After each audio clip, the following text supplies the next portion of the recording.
Blog Talk Radio.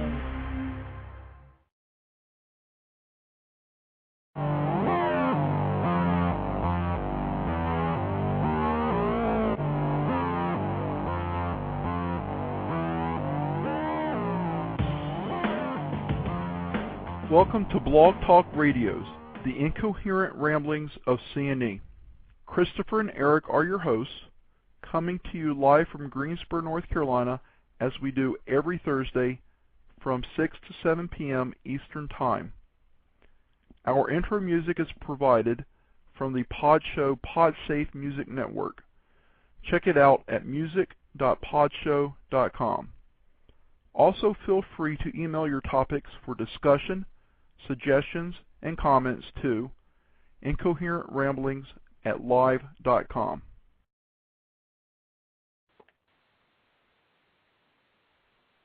This is Christopher. This is Eric.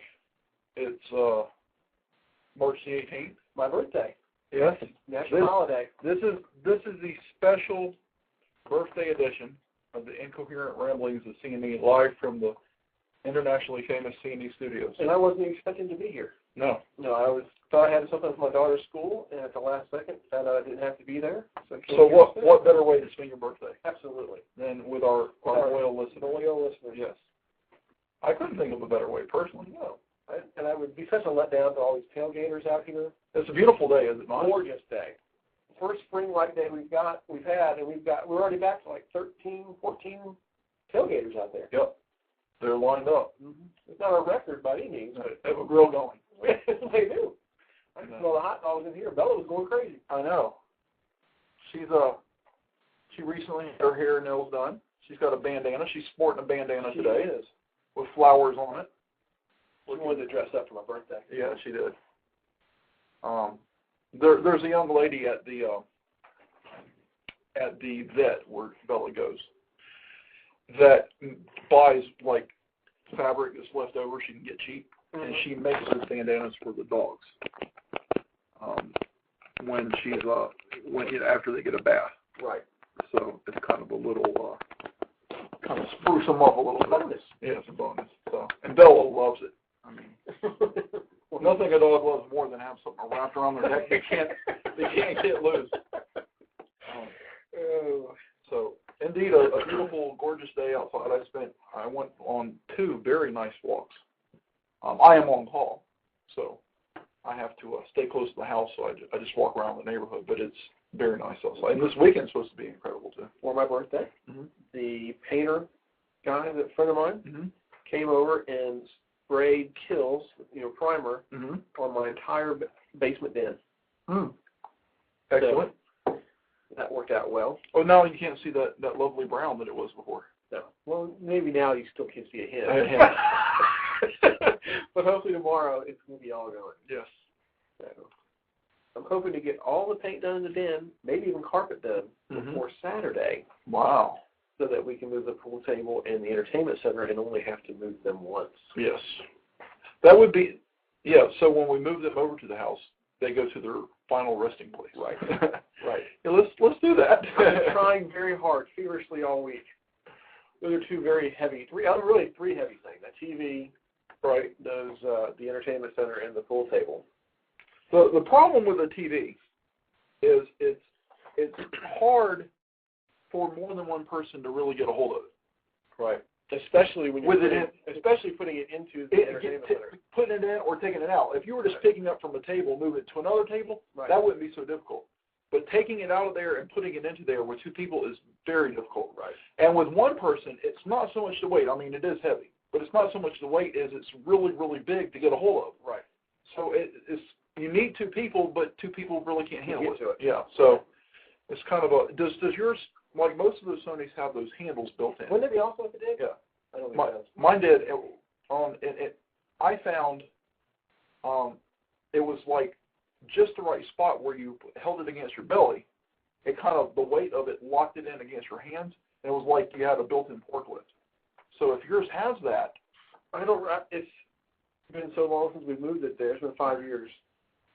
If it does, 6 years. It's been 6 years, almost 7 years since it's been in there. I think I could get it out of there and then put it somewhere, and then 2 people can take it. And then to put it back in, And as long as I didn't have to pick it up from the floor, like if I could pick it up from a table height, I know I can pick it up and put it back in there. But if those handles aren't there, I don't. We'll take the coffee table over there, sit on the coffee table, and then do it. Yeah, that'll make it much easier. So things are shaping up at your house. Yes, very nicely. It is exciting. The upstairs looks awesome. You've done a great job. Thank you. On it. I'm hoping to get that buttoned up, the little things, touch-up stuff there this weekend as well. And then I can focus on the outside. Right. Which, the outside of the house doesn't look so bad. That's you've done a great job there. Down trees. Yeah, the trees, the yard. I've got 3 windows on the outside I'd like to paint, so that's it. Right. Well, but compared to how it was before you bought it, there's nothing there. Yeah, it looks great. The bushes are under control. That hideous blue is gone, and it's what you've done there with the front porch has made a huge difference. Really, just making the house look like a home. Right, you've done a great job. So, are you have any plans for that deck there on the side? The deck on the side. I mean, I know it's not a priority, but it needs work. Yeah. It's a little unstable. It makes me nervous to be on it. Oh, it's definitely secure. Okay. It's got 4x4s, 4 of them sunk into the concrete. Maybe it's just the handrail that makes me nervous. Handrail looks loose, but it really isn't. Okay. But I'm not sure what I want to do there yet. Jackie thinks it should be concrete.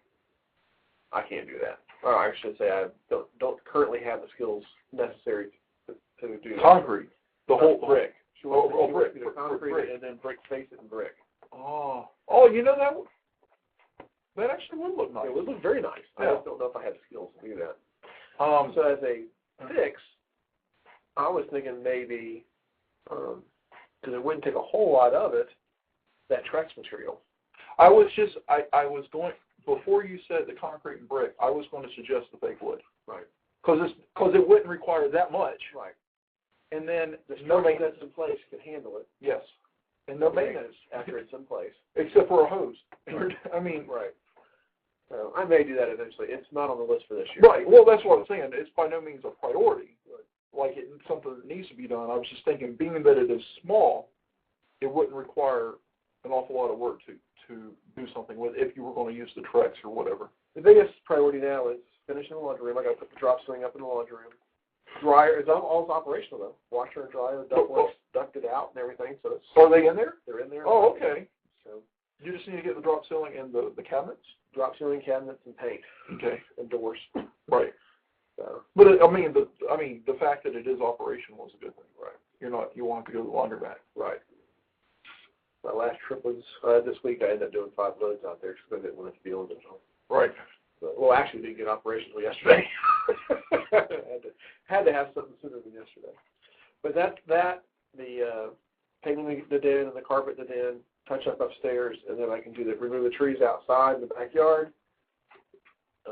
Then I'm done on the outside. And then I'm going to try and waterproof the crawl space. Then I might tackle that porch.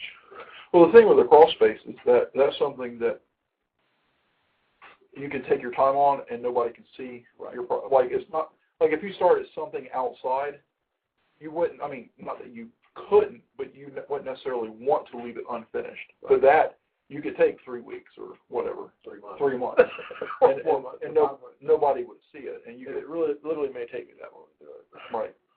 Waterproofing. What you showed me you want to do is definitely a good idea. Enough about that. Well, it's exciting. It's exciting news. Speaking of news, do we have any? I will throw this out as a little teaser. What's that? We have a listener submitted story. Okay. That I thought was funny. However, I thought it would have been a lot more funny if there were more detail. I'm sure there's more detail to the story than is actually in this news report. But it's about someone who had a surprise crawl into bed with him. Oh. It's a little sneak preview for later. I think I read that story. Yeah. Was it after a concert? Yes, it was. Okay. Yeah. So I had seen it, but a listener submitted it to us, and I thought we would give them credit. I see you have some good news stories. I don't think I have any good news stories today. I have a few. But I do have one, a tale of survival. Okay. It's kind of like in the good news vein. Mm-hmm.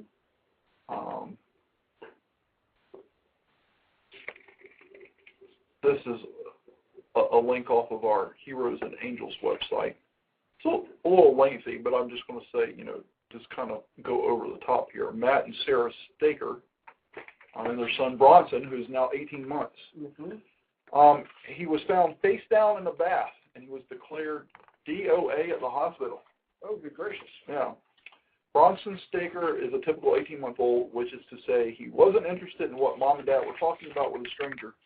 He's far more interested in fussing and squirming and grabbing his father's cell phone and pretending to talk into it. None of these would be remarkable except for one fact. You're covering up our microphone. Okay. Except for the fact that 6 weeks ago he was dead. Oh my goodness. It's not an overstatement. He's not a child who briefly lost consciousness after choking on a piece of candy. There's no other way to describe his condition other than that one uncompromising word, dead. His mother had been bathing him and his 2-year-old brother in their Salt Lake City home. Momentarily distracted by one of her 2 other children, she briefly left the bathroom. When she came back, he was face down, showing no signs of life. It was horrible, most helpless feeling I've ever felt in my life. There's no question in my mind he was gone. He was white, his lips were blue, his eyes were rolled back. Called 911, started CPR. He did not respond. First responders arrived and continued revival efforts. They too failed to restore heartbeat. So, the mother is doing CPR as walked through by the phone, and then qualified personnel are doing CPR. Show up sometime later. Right. I don't know how much time Right. elapsed. And still unable to resuscitate. Wow. When the ambulance arrived at the hospital, he was pronounced dead on arrival. Still, he was taken to the ER where doctors took over resuscitation efforts. After 40 minutes, they finally restored a heartbeat while a ventilator pumped oxygen into his lungs. So we don't know how long that was since the mother started, but 40 minutes after he was actually in the ER, which Wow. I'm sure he didn't go from the ER straight in. Even in a rush, it was still a couple minutes where he was in there and attended to. Tell me how far away they were from the hospital, how long the drive was there. No clue. How long the paramedics worked on him at the house. But even if worked on him at the house. If they were right next to the hospital, it was still 40 minutes after he was pronounced dead that they started on, which is pretty incredible, Wow. And like you said, all those other factors we don't know. It's probably the best story ever. Now here comes the miracle part of the story. The reason Bronson and his parents were sitting on a couch telling their story, the doctors told Matt and Sarah that there was a high likelihood that Bronson had suffered serious brain damage during the long period he was clinically dead and his brain was deprived of oxygen. They said there was an experimental treatment called therapeutic hypothermia that might improve his chances of recovery. It would involve lowering his body temperature to 91 degrees, almost 8 degrees below normal, and putting him in a coma to reduce brain swelling. Sounds risky and definitely experimental. He would be maintained in that state for almost 2 weeks, and when he was warmed up and revived, he would probably not be the same boy that they knew. We asked them, if this was your own child, would you do it? They said, absolutely yes. So they told the doctors, go ahead. He was hooked up to a bunch of tubes, wires, covered in blankets, chilling fluid, in a coma, laying there for days and days and days. It was excruciating because every fiber of your being as a mother wants to hold your child, especially when they're hurting. You want to hold and hug and wrap them up in a blanket and keep them warm. He was cold to touch and puffy from all the fluids. It was just excruciating. We had been told we would probably take home a 16-month-old newborn, and it would probably take months of rehab, maybe even years. They were advised to get physical and occupational therapy equipment for their home and be prepared for a 6-month residence. 16 months. 16 months. Okay. However, 13 days after he died, he was brought back to a cold and comatose existence. The doctors warmed his body and allowed him to regain consciousness.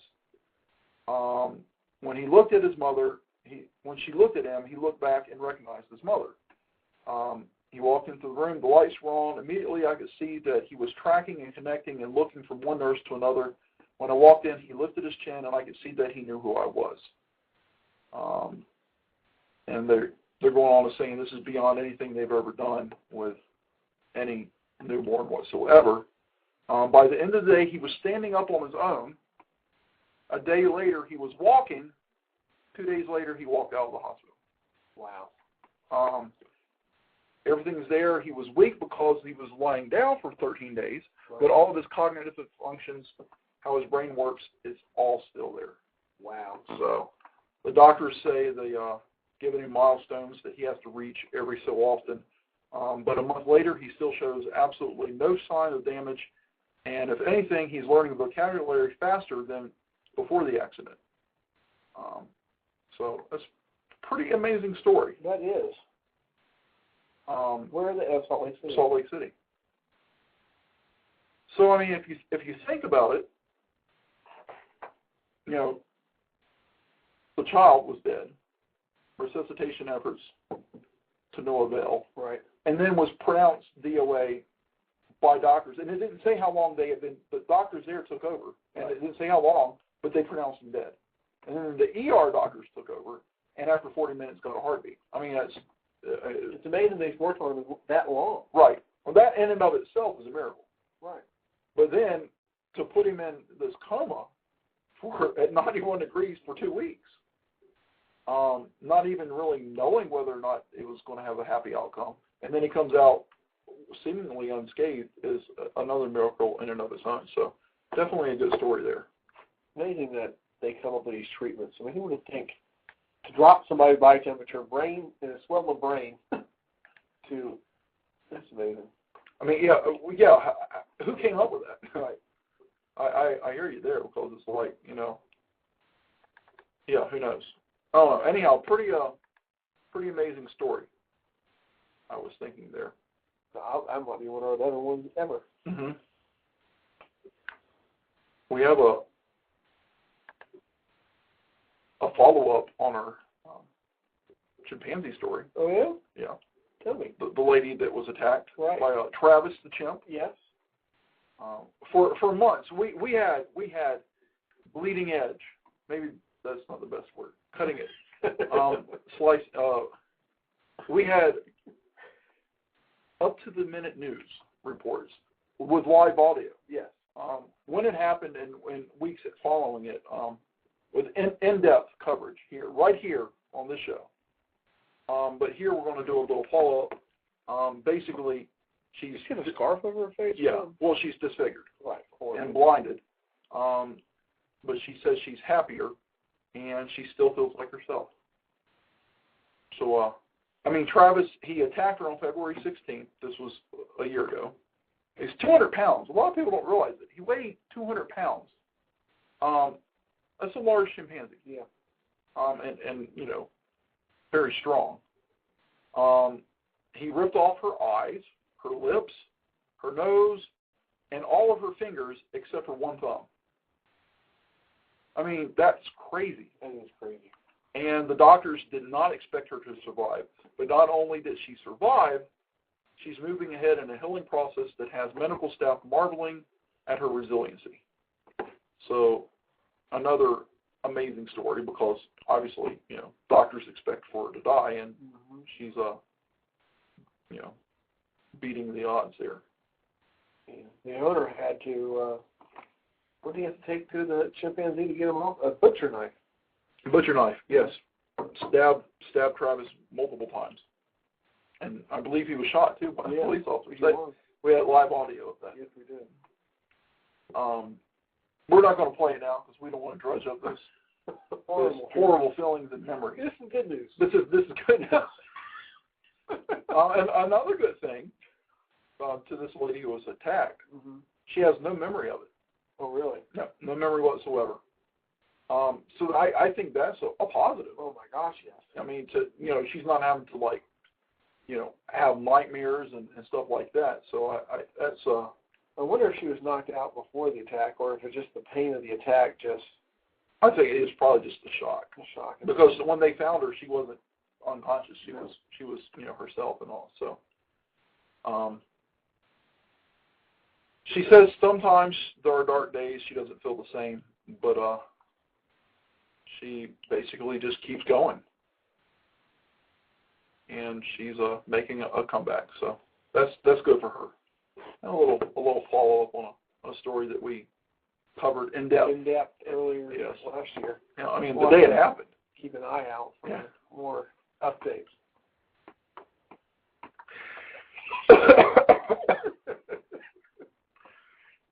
Oh my goodness! I'm not going to bring up the little kid with the guy in the wheelchair right now. There was I'll be honest, I did not read the story, but I want to find it because the title of it I found to be amusing. Something about a grandmother saying that she's glad that her I thought this would be worth reading. It's called Grandma's Glad Bad Boy Who Beat Her is in Jail. Good for her. Oh, good Lord. Oh, wow. This poor lady who got beat, something awful. Wow. They're showing us the picture of her now and the picture of her beaten. And she was beaten black and blue. Horribly.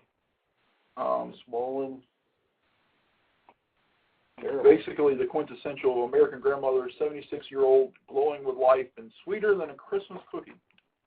But don't cross her. Jeffrey Nelson is a small-time thug facing a big-time prison sentence that could keep him behind bars for the rest of his life because he thought the sweet little lady was a pushover. He kidnapped her 1 year after kidnapping her in her own car and brutally beating her while holding her captive for 26 hours. He was convicted Monday of torture and attempted murder.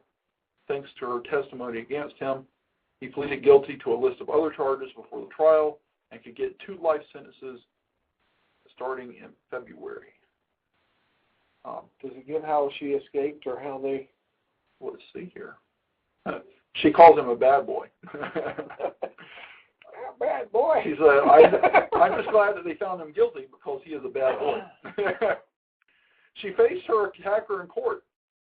Said she felt she had an obligation to do so. I wanted to make sure he didn't do this to anybody else. Now I can get on with my life because I don't have to deal with him anymore. At the same time, she does have granddaughters, children and grandchildren, and she feels sorry for this guy's parents. I know it would break my heart if they had to go away in prison, referring to her own sons.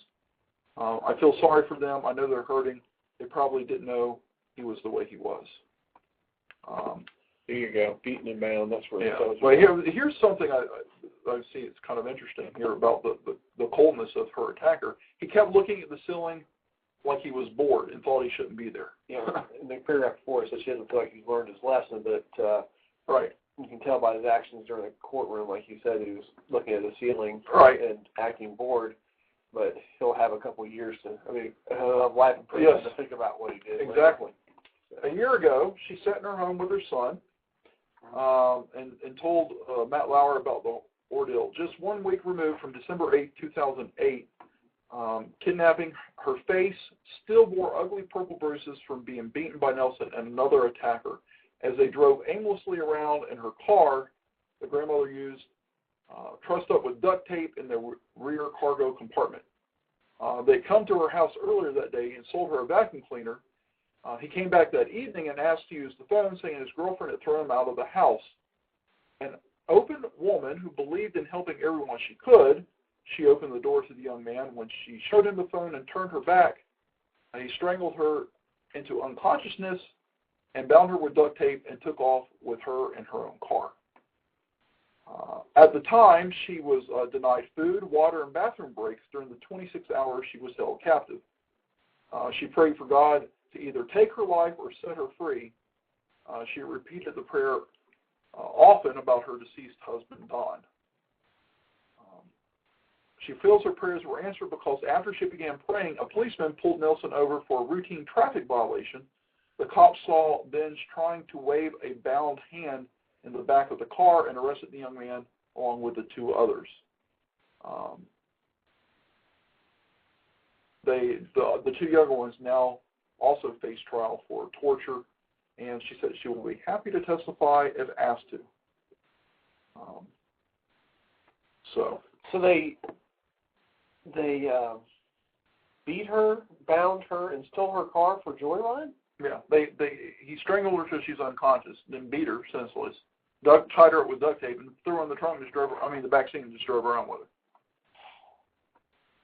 So, I mean, I have no tolerance for it. Absolutely. Zero tolerance. And here they show a picture of the, and at least they're not saying alleged. Right. That gets on my nerves. And he does look like he looks like a punk, but he looks like he has no interest in being there. Like I don't know, just kind of the indifference. Right. So how she got away, thankfully a police officer pulled him over, and was vigilant enough to see what was going on. So here's an old lady who's feisty and was able to survive something like that. Exactly. And a year later, hopefully the guy's going to go to jail for life. Hopefully, yes. We don't need people like that in our society, no matter what the left-wingers think. Right.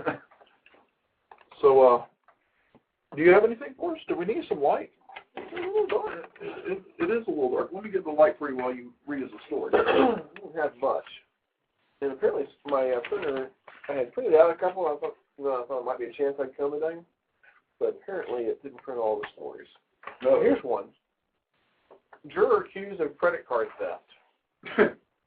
Police in New York said a juror in a credit card theft trial allegedly stole a fellow juror's credit card to use on lunch break shopping sprees.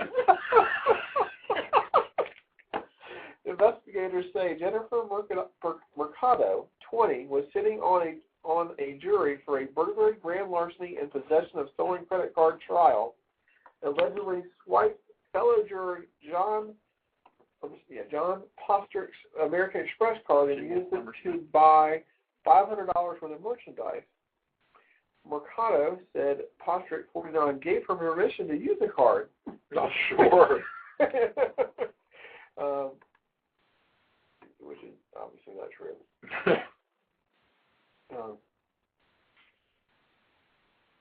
Mercado, who was removed from the jury, was arrested March 12th and charged with grand larceny, stolen property, identity theft, and unlawful use of a credit card. She could face up to 4 years in prison if convicted. So she was on a jury for a misuse of a credit card. Maybe that's where she got the idea. Maybe. And then stole a fellow juror's card and went on a shopping spree. Oh, I did have a good story.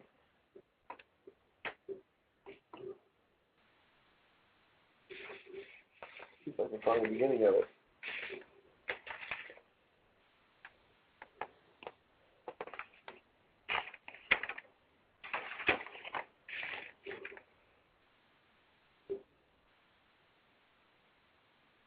While you're looking for it, I'll go with the story. Okay. So a Wisconsin man says his Green Bay Packers loyalties helped save his life and has been voted into the team's Fan Hall of Fame. Wow. The team announced the honor Saturday for 79-year-old Jim Becker, who he attended the Packers games for 56 years. Becker says his passion for his team helped save his life.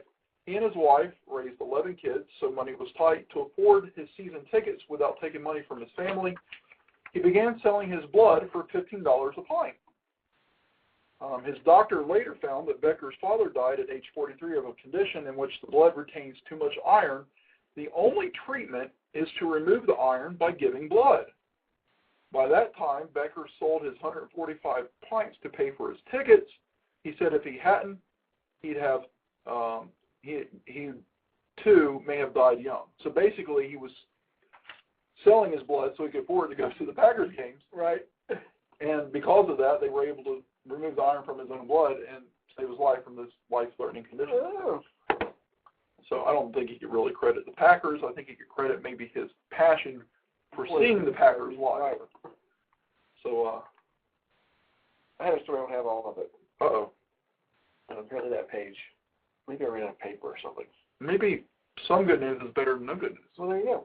I don't know what city this was in. Mm-hmm. I think it was Toronto. There was an emergency room, and an injured dog walked into the emergency room. The stray dog, injured, walked into the emergency room like he knew that's where he should go for help. And he had, cuts on his nose. He was bleeding from the face, and he had a pierced, if I remember from reading the story before coming, he had something had punctured his hip. And so they took him to the animal shelter. So one of the doctors or nurses or somebody took him to the animal shelter, and where they sewed him up and patched him up and made him like new. Cool. I thought it was just kind of funny that you just happened to stroll into the emergency room. How's it going? Can you use some help here? Stab. Well, that's a good story. Cute. Just north of us in Virginia, and actually right up, if you go up 220, you will soon get to 81, which will go up to Harrisonburg. For 5 months, Virginia carpenter Steve Williams lived with a $200 million secret. He won the Mega Millions lottery jackpot on October the 16th, but only came forward Friday, this week, for Friday of last week, after consulting with legal and financial advisors. He said he's going to invest the money. He opted to take the cash out of $125 million rather than receive the full amount over 26 years. After taxes, he gets about $88.9 million. That's good news. Yeah. He let the computer select his winning numbers when he purchased a ticket at the gas station, and he's a regular at the store. He even makes the morning coffee there. Really? Lottery official said his jackpot was the second highest paid out to a Virginia resident. So, $88 million. I'm trying to figure out why he took so long to come forward. I'm not sure I agree with the strategy there. Right. I understand consulting legal and financial consultants and whatnot. And also, you actually do have the opportunity to take the prize money anonymously. It's difficult. You have to get an attorney or someone, and they kind of like go and represent you, and you can do it, and then that way no one knows that you want it. Right. But to take 5 months before you step forward, I think I would have maybe 5 days. Right. 5 weeks at the most. Maybe he was, I can't imagine taking that long, but maybe he was just deciding whether it was better to take a little bit over time or take it all now. Right. Well, I don't know about Mega Millions, but most jackpots, I think, after 6 months, you can't claim it, I believe. Oh, really? I think there's a time limit on most of them. I hope it wasn't 6 months. I don't know why you would want to take 5 months, like you said, but he has his reasons, and now he's got $88.9 million in cash after taxes. Well, that's good news. Yes, it is, for him. He's got lots of good news today. Exactly. And I think it would be even better news if he would share it with us. Indeed. Yeah. If you're listening. Steve Williams of Shenandoah Valley up in Virginia, at Harrisonburg. We're allowing donations. We do allow donations to the show. Yes. You cannot write it off your taxes. 5 months from now. From today. From today, yes. If 5 months from now, from the day we get a check for $88.90, we'll take it. We'll take it. For any amount that you want to send. So, that's all the good news I have. It is. I do have a listener submitted story. Well, let's hit it with that. I think you said you would you had read it as well. I have read it, yeah. This is from Pittsburgh. It's after a Jay-Z concert at the Mellon Arena. I'm not really familiar. I've heard the name. I think I've seen a picture of him, but I'm not really familiar with his I personally have not been art. to his concerts. No. Police said a man broke into a Pittsburgh home and climbed into the bed with its owner, apparently because he was drunk and cold following a rap concert. Homeowner Frank Fontana said he was in bed when the man climbed in about 5:30 Wednesday morning. Fontana said he asked whether it was a woman who has keys to his home, and he grabbed a baseball bat when a deep male voice answered, "No, it's not." Police said Fontana. Was that you? Oh, yes. He said he kept the man at bay until police arrived, but did not hit him with the bat. He showed temperance and restraint. Yeah. Police say the intruder told them he was looking for a shelter after the Tuesday night concert by the rapper Jay-Z at the Mellon Arena. The 33-year-old man faces, are you ready? Preliminary hearing on charges of, take a stab at it. Criminal trespass and criminal mischief, yes. So, there you go. They did not, give us the name of the person. And the listener that submitted this added to the top says, just when you thought it was safe to go to bed. So, I thought it was funny that he was asking if, there's a lady that has the keys. He's like, is that you? No. No. It'd be even funnier if he tried to say yes. He climbed into the bed with him. I mean, seriously, how drunk do you have to be to climb into a stranger's home and just crawl to the bed with him and snuggle up? Right. That's pretty funny. Wow. I have a story from Dallas. Well, share it with us. Police mistakenly send 123 bags of illegal drugs to the store. At the Dallas City stores, a customer can find affordable furniture, bikes, electronics, and other merchandise from the police property room and other city departments. That's how I guess they get rid of that stuff. Mm-hmm. But a city employee was recently surprised to stumble upon a different product: 123 bags of illegal drugs mistakenly shipped over in a file cabinet by the police department property unit. Mm-hmm. It was a terrible oversight, says Sergeant Warren Mitchell. We're going to see where we went wrong and try to fix the problem. The discovery last week came before the cabinet was moved from the back storage room of the store at their address. Police say the public never came in contact with heroin, cocaine, marijuana, and methamphetamine. Thank you. Meth. It's easier to say. The property room immediately went over there and retrieved the file cabinet with the drugs. They weighed each bag, and each bag weighed the same as when it left there, or listed there. Or so they say. Every seal was sealed, and they appear to be tampered with, but they put them back in the vault. I don't think it was ever in the vault. No, I don't. I think it was in a filing cabinet. In a filing cabinet or someone's desk drawer. Yes. The case was referred to the police department's internal affairs division and people responsible could face discipline. Anyway. Now here's a story for any patrons of transsexual prostitution, just to keep them alert. What's that? Any patrons of transsexual prostitution? Oh. In case we have any that are... Well, there you go. If you're a, what is it?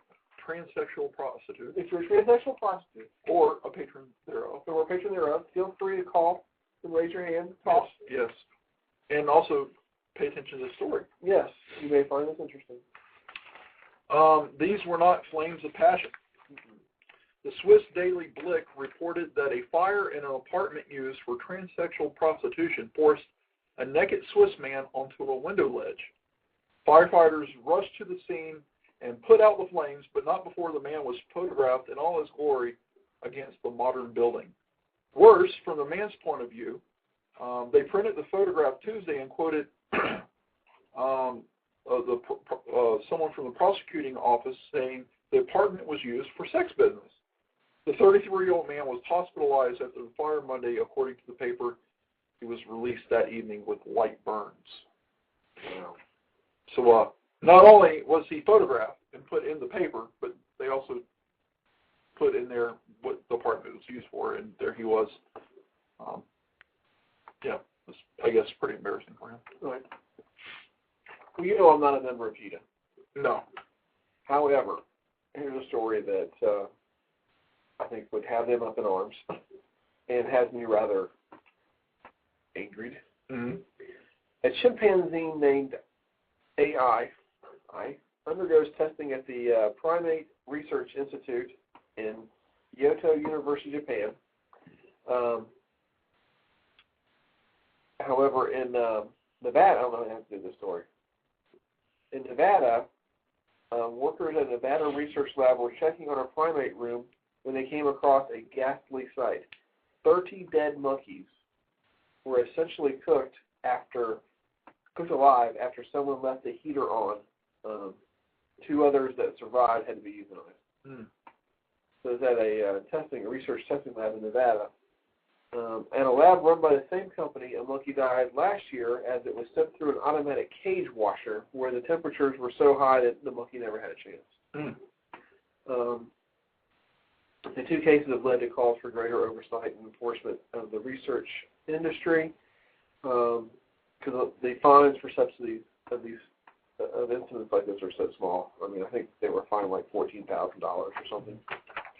Well, I mean, that is disturbing, but it doesn't sound like it was like done on purpose. No, but still, that's terrible. Oh, it is. 30 monkeys cooked alive. That's terrible. It's not as bad as the Holocaust. No. And Dockabach can say that never happened. Yeah. Well, but I mean, the only reason why I said that was, remember Mr. Whitehead here in Greensboro that set the dog on fire? Right. He beat the dog, broke his jaw, busted out his teeth, and set it on fire. Right. He was intentionally trying to harm the Right. animal. No, you're right. That is this is gross negligence. gross. It sounds like they need to kind of get their processes in order.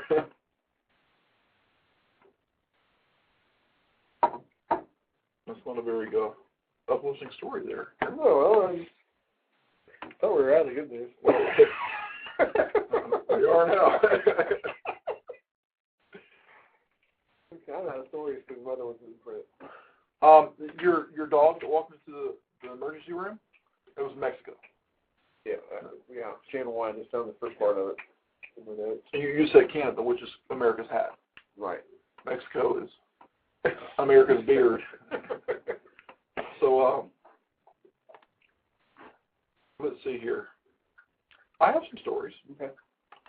There's about a dentist who was maybe not using the best practices. Uh-huh. Comes from Fall River, Massachusetts. A former dentist is accused of putting paper clips in patients' mouth during root canals and billing Medicaid for the stainless steel post he should have used. Oh. Mm-hmm. The state attorney general announced Tuesday that a grand jury indicted former Fall River dentist Michael Clare last week. The charges include assault and battery, larceny, submitting false claims to Medicaid, and illegally prescribing drugs. They say he was suspended by Medicaid in 2002, allegedly hired other dentists for his clinic, and filed claims under their numbers between 2003 and 2005. He's also accused of illegally prescribing drugs to staffers who return medications to him. Now, obviously, he's done some bad things here, but I think the worst things are the larceny and false claims and the fraud and illegally prescribing drugs and things along those lines. While it was definitely wrong to use those paper clips, which are stainless steel, in place of something he should have been using, that was fraudulent, but I wouldn't consider assault and battery, personally. Right. But definitely, maybe not the dentist I would want to go see. Absolutely not. Speaking of good news, this is a story that you would usually run with as good news. A plane kills a jogger in emergency landing. The person was jogging on the beach. But it's an odd story. Hilton Head, South Carolina, a 30-year-old father of 2 was jogging and listening to his iPod when he was hit from behind and killed by a small plane attempting an emergency landing on the beach. Planes need horns. Yeah. Apparently. Honk, honk. definitely an unfortunate incident, but it's not something you hear about every day. Pilot survived? Yes. Yeah, I wouldn't have had that good story. Pilot survived. Emergency landing. Jogger killed. Innocent jogger. Well, I mean, yeah. Here's some. What? He needs some paper clips. He definitely needs some paper clips. I know people can do what they want to their own teeth, ear piercings, and all manner of other stuff that I personally don't care for, I guess, because I'm old-fashioned. But I don't really have much use for these grills that people do with their teeth and all this metal and diamonds and whatnot. I think it's kind of silly. Anyhow, apparently someone in the jail system in Nashville, Tennessee, apparently didn't care for it either, but to the point, a little bit more than me. He ripped the gold grill from an inmate's teeth 2 days before Thanksgiving, and it left the 30-year-old man in excruciating pain and left taxpayers on the hook for nearly $100,000 in damages. Good Lord. He spat out blood and teeth in the trash can. It's not something you read every day. This is a guard did this? Yeah. Anthony McCoy spat out blood and teeth in the trash can and was in agony for more than a week after Sheriff Lieutenant Tanya Mayhew reached into his mouth and yanked out the grill along with the cement attached to his teeth. The forced extraction pulled the enamel off his front teeth and left him with a damaged mouth that still isn't fixed. Now, this sounds like a woman that's not to be crossed. It sounds like to me. So it goes on to talk about the damage to his teeth. They show the grill, a picture of it. Looks rather ridiculous. I can see maybe why she wanted to rip it out of his mouth. But obviously she should not have done that. She was demoted and received 5 days suspension. Sure this wasn't Texas instead of Tennessee? Like a slap on the wrist. Well, I mean, with this, the inmates, let's not forget, he was in prison. Still. He was later convicted of harassment charges and released from jail, so he's been released as well. So, obviously she shouldn't have done it, but I'm not really feeling too sorry for this guy, because... Well, I'm feeling bad for us if we have to pay $100,000 for his Well, teeth. Tennessee taxpayers, not us. Oh, okay. So, it wasn't federal, it was a state prison. So, we've seen these things. Have you seen these dogs that surf? Yeah, You've seen the dog that skateboards, right? Oh, yeah. He's an English bulldog, and he's quite good.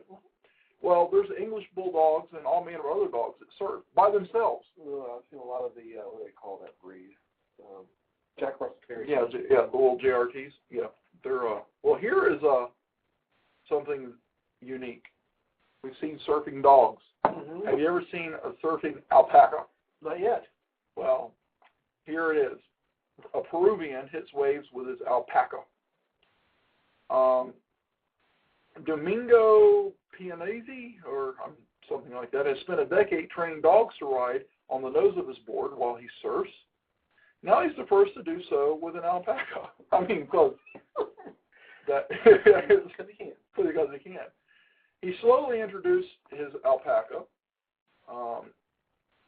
It resembles a small llama. It's a dromedary, much like a camel, to the waters of the Pacific Ocean over the past several months. The duo caught 3 waves on his 10-foot long board, and the alpaca is wearing a flotation vest before PETA gets up in arms. He's crouched on the board. He's on his front knees, and his back legs are fully extended. Had a few seconds before he bailed because he was scared.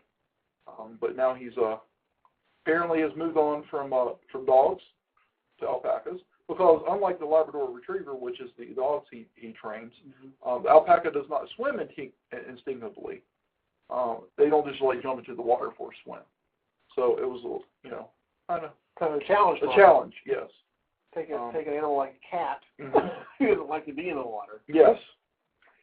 And teach him how to surf. Yes. And there's a picture. Kind of amusing. A wet, llama-looking creature. Does not look very happy to be there. He's praying, God. Please, God, let us off. Oh. So, I'm not sure, it's a neat story. I'm not sure why this guy was, why he felt, I mean, who was sitting there surfing and says, maybe I could take a lawnmower with me. Okay, I can teach dogs how to surf. What else would be interesting? Maybe an alpaca. Yeah. So you got a list of animals. So I'm going to start at the top, work my way to the bottom. So we'll start with the alpaca. Yeah. Well, it's kind of like the national animal of this country, Peru. Mm-hmm. So, we had a story from Tennessee, Nashville. Here's another one. Okay. Let the record reflect that the Tennessee State Senate has endorsed fish tanks and live birds in barbershops. It's good to see that they're actually, as the elected officials, are actually taking serious matters into consideration. Absolutely. The Senate on Wednesday voted 30-1, overwhelming majority, Yes, for a measure allowing barbershops to display live fish and birds. A companion bill passed the House earlier this month, and the legislation is headed to the governor. Barbershop owner Lori Corbin had been asked to drain the built-in fish tank at her shop in nearby Mount Pleasant following a state inspection. Existing law bars birds, fish, or other live animals in barbershops except for animals that help people with disability, such as a seeing eye dog and seeing eye alpacas. Or surfing alpaca. Surfing alpaca. The bill has provoked some laughs on Capitol Hill. She says she wants fish in her barbershop because they make you relax. So it's good to see that she, brought a thought-provoking topic to consider. Right. Because I'm sure Tennessee doesn't know. I would assume out of all the important things the state senate has to vote on, this has to be at the top. I would have to think so. It's a pressing issue. Yeah, it is a pressing issue. So to Lori Corbin, they're setting a precedent for the entire nation. They are for fish tanks and live birds and alpacas. The one senator who thought it was a bad idea, I wonder what his reasoning was. I don't want no birds tapping in my hair in the barbershop. All that necessity yakking, tweeting. These teenagers are tweeting. I go to the barbershop, go here, no tweeting. Want to get my hair where I can hear some tweeting? I do it outside.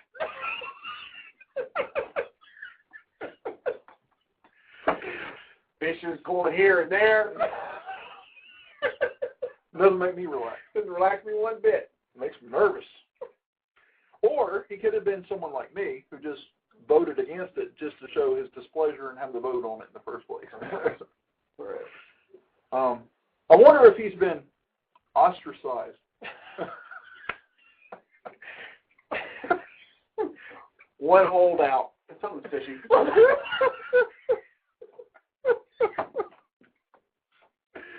Oh, man. Anyhow, we laugh because it's a funny story, but it's actually, in my opinion, more sad than it is funny that something like that's even being voted on. I don't know how much it cost us to bring a motion to maybe make a bill, but I know. Well, just spending their time, even if it didn't cost anything, right? Other than their time, taking time away from other important issues. Yeah, there's got to be issues a lot more pressing. Right. So, I think this Lori Corbin, I understand wanting to have the fish tank, fine, whatever, but I think it was pretty silly on her part to even take it up. Or for them to even to entertain it. Or for the inspector to even bring it up. Who cares? Exactly. It's a fish tank. To me, it goes not down to the business owner, but to the inspector. That's crazy. Right.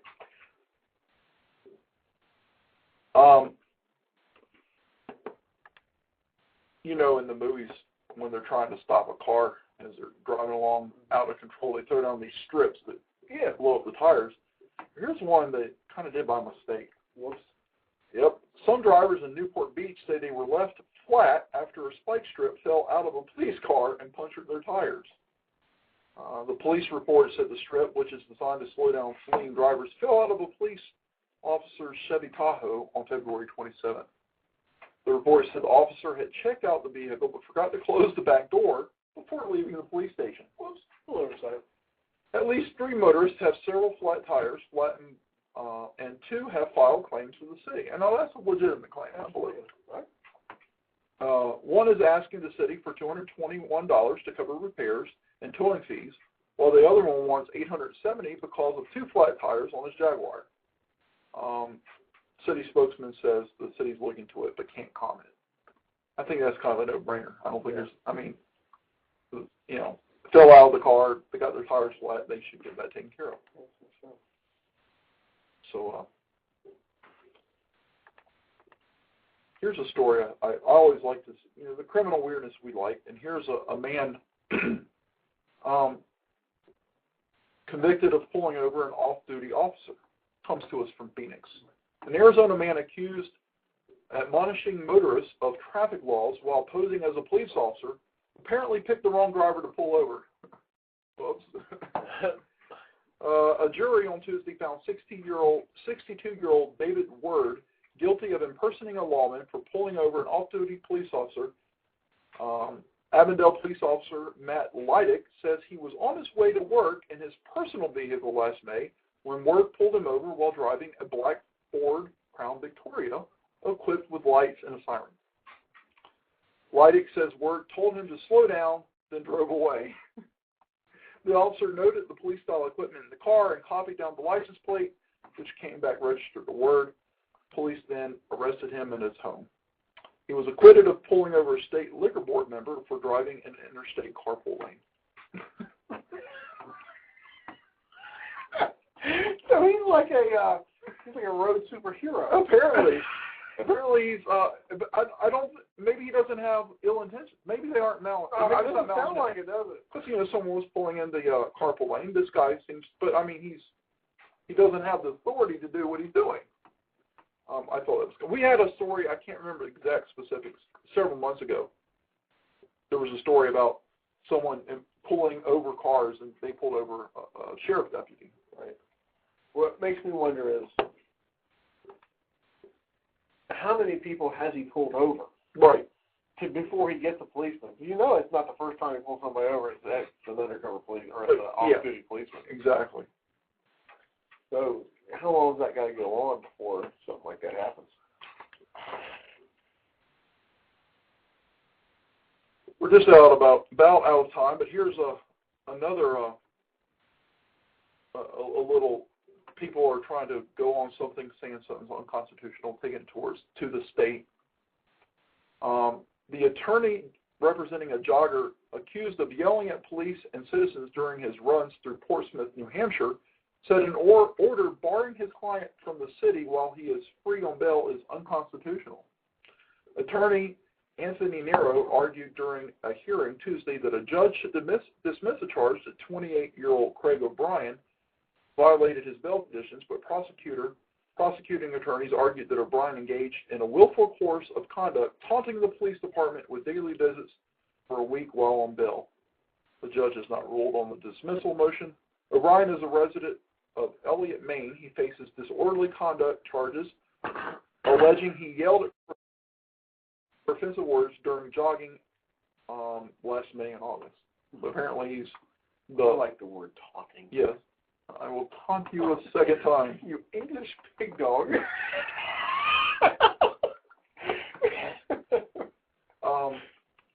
Maybe he's just like, we'll label him the potty mouth jogger. There you go. He just runs around cursing at people while he's jogging. Maybe he's got anger management issues, and part of his anger is maybe vent some of his anger through exercise. The taunter. That's what we shall call him, the taunter. So, there we go.